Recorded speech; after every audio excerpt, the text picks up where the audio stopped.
Assalamualaikum warahmatullahi wabarakatuh. Alhamdulillahirabbil alamin wa bihi nasta'in ala umuri dunya waddin. Asyhadu an la ilaha illallah wahdahu la syarikalah wa asyhadu anna Muhammadan abduhu wa rasuluh. Amma ba'd. Alhamdulillah, kita rafakkan kesyukuran kita kepada Allah Subhanahu wa taala. Masih lagi bagi peluang pada kita, kekuatan pada kita, masa untuk kita teruskan pembelajaran kita. Yang mana pada kali ini kita akan terus dengan pelajaran 22 tokoh sahabat, iaitu kita akan bicarakan berkaitan dengan Abdurrahman bin Auf. Abdurrahman bin Auf radhiyallahu an. Kita lihat kepada objektif, iaitu memahami riwayat hidup Abdurrahman bin Auf, mempelajari iktibar daripada Abdurrahman bin Auf dalam bidang ekonomi. Nak tengok kehebatan dia dalam bidang ekonomi, mempelajari sebahagian kisah kehidupan Abdurrahman bin Auf dan menjawab soalan di bahagian deskripsi. Abdurrahman bin Auf, namanya memang Abdurrahman bin Auf radhiyallahu anhu. Itu gelaran dia. Gelaran kerana apa? Kerana dia merupakan orang yang diredai oleh Allah Subhanahu wa taala. Maka kita letakkan nama sebagai bentuk doa kepada dia dengan radhiyallahu anhu. Mudah-mudahan Allah SWT redha kepadanya dan sememangnya dia termasuk dalam orang yang diredai oleh Allah Subhanahu Wa Taala. Kunyah dia ialah Abu Muhammad. Gelaran mana? Gelaran dari sudut panggilan bapa apa? Abu apa tu? Tu nama dia Abu Muhammad. Nama ibu Asy-Syifa binti Auf bin Abdul Harith. Tu nama ibu dia. Asy-Syifa inilah juga yang menjadi bidan ketika mana Rasulullah SAW dilahirkan. Keturunannya Bani Zuhrah bin Kilab, dari kalangan Muhajirin, maknanya dia orang Mekah. Dia pada kalangan orang Mekah. Wafat di mana? Wafat di Madinah pada tahun 32 Hijrah pada zaman Khalifah Uthman bin Affan ketika berusia 72 tahun dan dikuburkan di perkuburan Baqi'. Mana perkuburan Baqi' ni? Tu yang dekat dengan Masjid Nabawi tu, yang belah kalau kita pergi sebelah arah kiblat dan ke arah ke kiri sedikit tu, itulah yang dinamakan dengan perkuburan Baqi'. Tempat persemadian ramai di kalangan para sahabat Rasulullah sallallahu alaihi wasallam ridwanullahu alaihim.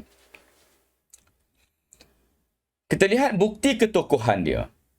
Berusaha dengan kemahiran dan modal yang ada tanpa mengambil kesempatan daripada ihsan orang lain, seperti tawaran sejumlah wang daripada Sa'ad bin Rabi'.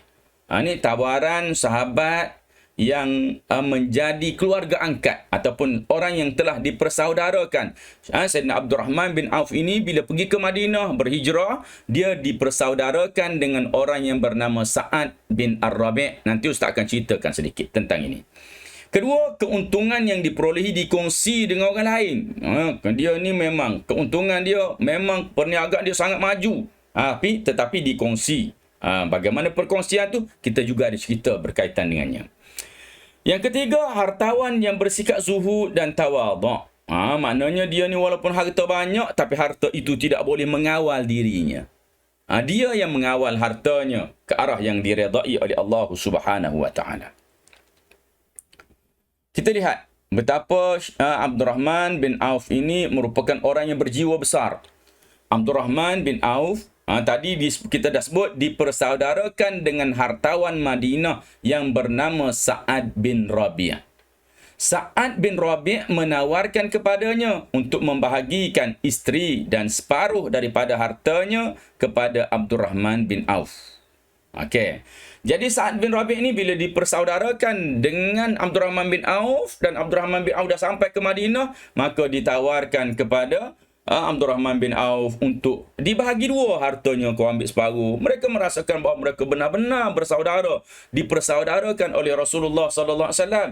Nak bagi harta dan nak bagi, pilihlah isteri aku mana yang kau nak, aku akan ceraikan dia, dan apabila dia dah tamat tempoh iddah, kau kahwinlah. Kan orang Arab ni memang sememangnya pada ketika itu dia ada lebih daripada satu isteri. Setiap orang kebanyakannya begitu.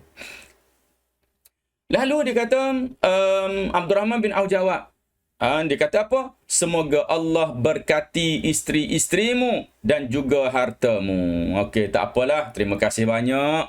Tunjukkanlah kepadaku pasar agar aku boleh berniaga. Setelah berniaga dalam masa yang singkat, dia menjadi seorang yang kaya. Dia menjadi seorang yang sangat kaya dengan kepandaiannya menguruskan perniagaan. Jadi, Abdul Rahman bin Auf pernah bercerita berkaitan dengan bagaimana Allah SWT luaskan rezekinya. Iaitu, dia kata, aku ini, kalau aku menjumpai satu batu dan aku mengangkat batu itu, nescaya aku akan dapati di bawah batu itu adanya emas. Bukan bermakna angkat batu ada emas betul. Nak gambarkan bahawa sedikit usaha yang dia buat tu mendatangkan pulangan yang begitu lumayan, seakan-akan mendapat ketulan-ketulan emas yang sangat mudah, yang hanya boleh dicungkil di bawah-bawah batu sahaja. Itu hanya perumpamaan untuk menunjukkan bahawa luasnya rezeki yang telah Allah SWT berikan kepada Abdul Rahman bin Auf. Tengok, ini antara kelebihan Abdul Rahman bin Auf yang dia menjadi imam kepada Rasulullah. Iaitu dalam peperangan Tabuk, Rasulullah terlambat balik dari membuat tinjauan. Rasulullah tinggalkan kem sekejap. Setelah berwuduk dan kembali ke kem, didapati Rasulullah dapati para sahabat yang lain telah solat dengan diimamkan oleh Abdul Rahman bin Auf. Mereka telah solat dan yang jadi imam tu Abdul Rahman bin Auf. Rasulullah pun masuk ke dalam saf dan solat. Setelah selesai solat, semua terperanjat dan mengucapkan subhanallah.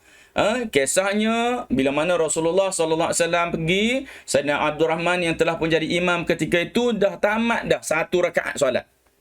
Dah habis dah 1 rakaat. Tinggal lagi 1 rakaat. Maka Rasulullah SAW pun ikut dari belakang. Setelah mereka selesai solat, mereka tengok Rasulullah jadi makmum. Maka terperanjatlah para sahabat mengucapkan subhanallah.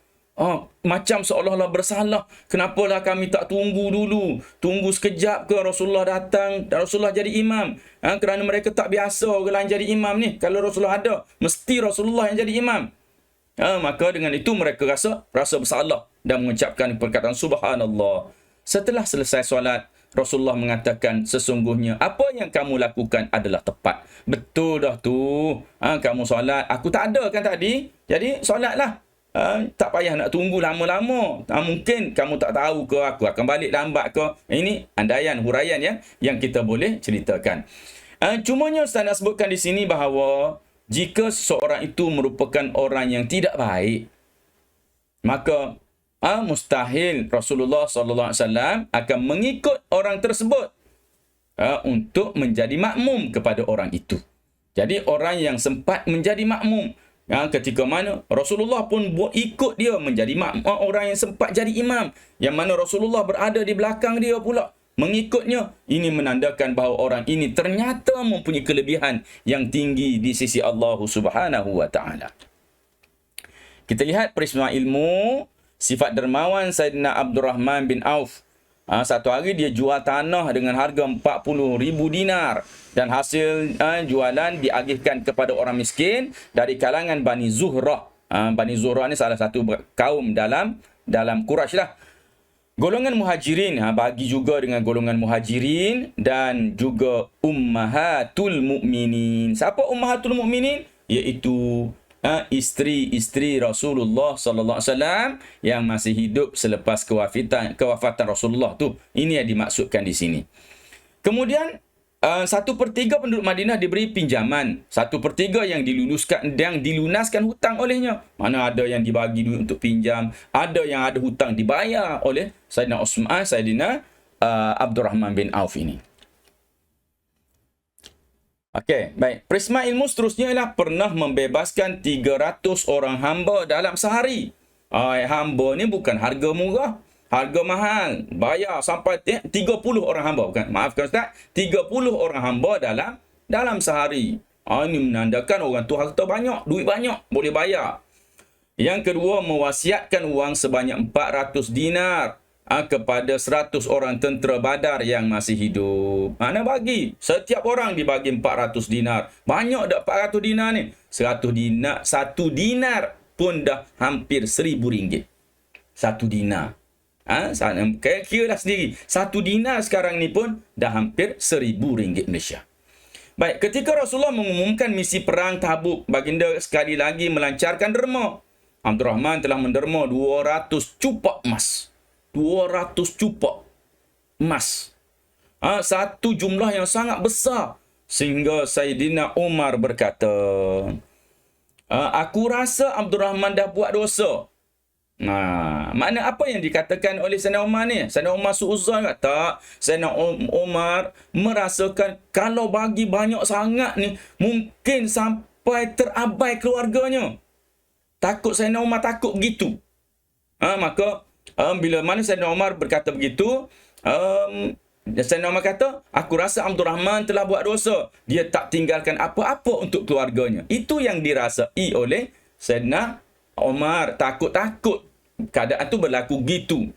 Rasulullah bertanya, adakah kau tinggalkan apa-apa untuk keluargamu? Rasulullah tanya kepada Abdul Rahman bin Auf, kamu tinggal apa untuk keluargamu? Jawab Abdul Rahman, ya, aku tinggalkan lebih banyak dari apa yang aku berikan. Aku tinggalkan lebih banyak daripada apa yang aku berikan. Kemudian Rasulullah bertanya lagi, berapa? Lalu dijawab, apa yang Allah dan Rasulnya janjikan daripada rezeki, kebaikan dan pahala. Maknanya dia cuba untuk memberitahu bahawa apa yang dijanjikan oleh Allah Subhanahu Wa Taala itu, bila mana harta ni telah dibelanjakan ke jalan Allah Subhanahu Wa Taala, dia cukup yakin bahawa apa yang akan digantikan oleh Allah Subhanahu Wa Taala, yang akan menjadi rezekinya, keluarganya dan orang lain, pastinya lebih banyak daripada apa yang diberikan kepada Rasulullah sallallahu alaihi wasallam. Jawab Abdul Rahman, jelaskanlah. Jawab Abdul Rahman menjelaskan bahawa apa yang diinfakkan itu akan dibalas berganda oleh Allah di samping pahala yang besar. Jadi inilah keyakinan orang yang suka bersedekah, orang yang merasai kemanisan bersedekah. Maka kita sebagai orang biasa, walaupun kita harta tak banyak, jangan tunggu kaya untuk bersedekah. Bersedekahlah dengan apa yang kita ada. Mudah-mudahan Allah SWT berkati hidup kita. Allah luaskan rezeki kita. Allah permudahkan kita untuk mendapat rezeki-rezeki yang lebih banyak lagi yang akan diberikan oleh Allah SWT kerana keberkatan hidup hasil daripada perbuatan sedekah yang berpanjangan. Iktibar daripada Abdul Rahman bin Auf dalam bidang ekonomi ni, iaitu kita hendaklah berniaga dengan jujur dan amanah agar rezeki diberkati Allah. Jadi kalau nak tiru dia, kena berniaga dengan jujur. Jujur macam mana? Jangan sampai orang yang membeli rasa tertipu. Yang kedua, kita hendak mengeluarkan zakat, sedekah, infak dan wakaf untuk merangsang perkembangan ekonomi Islam. Kita kena keluar zakat, kena sedekah, kena infak, kena wakaf. Supaya apa? Supaya ekonomi umat Islam akan berkembang. Ketiga, kita hendaklah berusaha menjadi pemilik perniagaan dan pengeluar produk, kerana usaha ini termasuk dalam jihad ekonomi. Jangan duk fikir nak guna yang orang buat je. Kita pun kena buat produk, kita kena bina bisnes kita sendiri. Kerana ia termasuk dalam jihad ekonomi. Dengan adanya bisnes kita sendiri, kita ada pekerja. Jadi kita sebagai orang beriman, kita dapat menjaga kemaslahatan pekerja kita dengan baik. Bayangkan jika mereka bekerja dengan pemilik perusahaan bukan dari kalangan orang Islam, kemungkinan waktu solat pun tidak diberi kepada pekerja-pekerja ini. Pasti ia akan memburukkan akhirat pekerja dan melemahkan umat Islam. Jadi inilah yang perlu kita fikirkan supaya kita ini termasuk dalam kalangan orang-orang yang dikira sebagai seorang yang kuat di sisi Allah Subhanahu Wa Taala.